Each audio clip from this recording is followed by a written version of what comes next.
going to show you a little bit here while it's raining and waiting for the rain to die down. We'll go out there to the boat here in just a second, kind of give you a look at that. But I just want to explain kind of where I'm at now and what I previously went through, since this is kind of my first actual video of this. So when I first got the boat, it was definitely not the boat that I was seeing in the pictures. All the seats were like this, just rotted, really crap. I really wanted to redo this boat the same way, but this is such an old boat because it was made in 1976 that they don't actually make these anymore. So I'm just gonna have to get as close as I can, really. So I'm probably gonna go back with a brown bucket seat somehow. I'm sure they got something like that out there.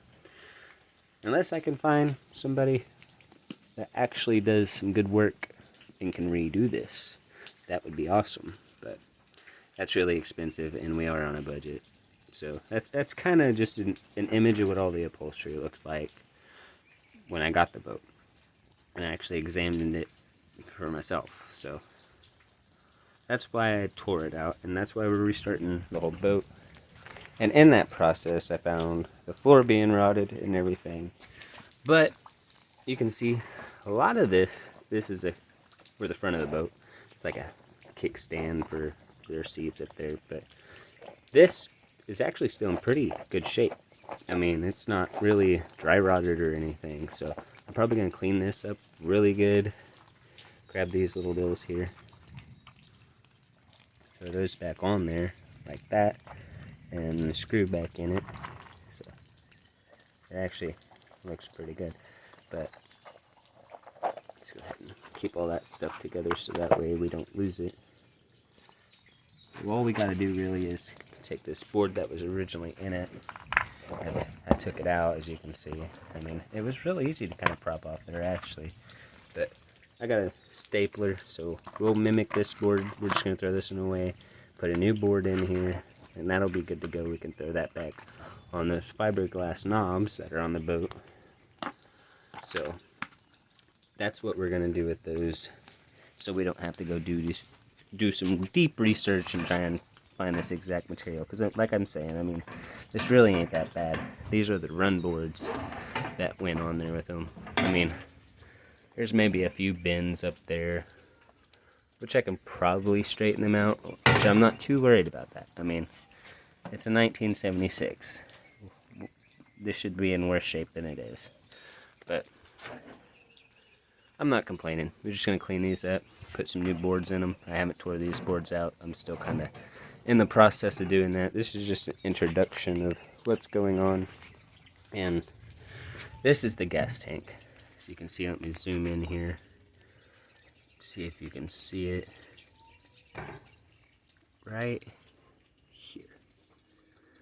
It was made in 1975, so this is a really old gas tank. And then when I opened this up and looked in there with the flashlight and stuff, it really looked pretty clean. So I'm actually going to keep this gas tank. It's in pretty good condition, because when I keep it, I can actually hook up all the wires, and the fuel gauge actually works on the boat. So that's actually a good plus there. That's one thing I am glad that did work. So now, looks like the rain's kind of died down a little bit. Let's go ahead and walk out here. Kind of give you a look at the boat to just see where we're at and where we're gonna go with it. We're not gonna do any work today, like I said. I mean, it's storming on and off. Kind of, hopefully I get a good enough break here to show you, and I don't have to run back to the porch. But let's go ahead and climb up in here. All right. So you see, like I said, I got all that carpet ripped out. All that's really left for the carpet getting out is there's a bunch of glue. That's what that crap is. And there's also some like leftover carpet still stuck to the sides of the boat. So I'm just gonna have to scrape all that crap off, just so the glue and rosin sticks pretty good. So go ahead and look up here. All this is pretty strong. So I'm not going to have to do any work up here. Nor am I going to have to do any work to probably about 2 inches in front of these bills here. So like right in there. That's probably where I'm going to end up stopping my cut process for this whole floor. Because I'm pretty sure when I bounce here, like I said, this is shaking more than the boat is. So when I was bouncing right here, I went straight through the floor. So I don't think it really rotted too much up under there. We're still going to check. We're not going to leave it out because, like I said, I want this done right, and so it does not do this again. And when I first got the boat, the guy said he redid the middle of this floor, and you can see when he put in 2x4s, there's some caulking, like right here. See? Caulking that he put on the boards because he knew that water was coming from the drain hole back there into the floor. So I don't know why he didn't just cover that up, because it was never actually intended to get in here anyway. It's just for runoff for when rain gets in your boat, or water goes out the back when you pull the drain plug out. But anyway, when his drain plug was out, water must have gotten up in excuse me, sorry. But water must have gotten up in here and rotted out all this boat. But anyway, I'm going to have to cut all that out and end up putting some new flooring down and fiberglass over it. End up blocking that really good so that way it's original and doesn't rot the floor out when I build it back.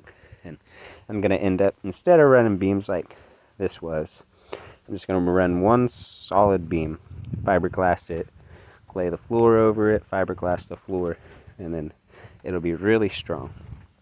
And all I got to do is cut right up to this line up here, all the way under here, this line. Like I said, 2 inches from there. That's as far as we're going to examine. I mean, if it still looks rotten from 2 inches up, we're more than likely going to cut back. Or we'll probably just throw some foam in there. We'll just look how wet it is, because I mean, if moisture sticks in there, eventually it's just going to keep rotting. So we might as well just change it out if it's all like that. I'm hoping it's not, but anyway, we'll go ahead and cut out all this here too.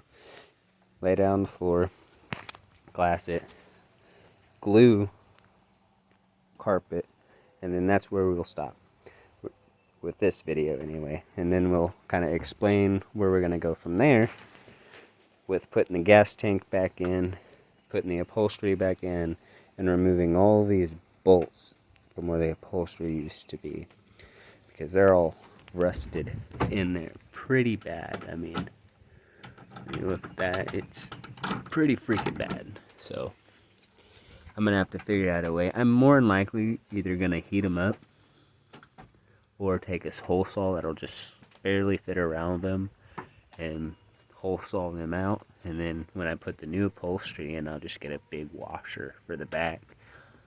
But we'll see how we go about that. That'll be way after we got the carpet in and everything. So we're gonna kind of stop at the carpet. It's gonna be like a quick slideshow, not really a slideshow, I should say, more like a time-lapse video. It ain't gonna be a lot of me talking, it's just gonna be a lot of me working and you seeing the process of this, and all the way up until it's on the water. So it's gonna be a fun journey. I'm not good at ending videos, but this one's gotta end. See ya.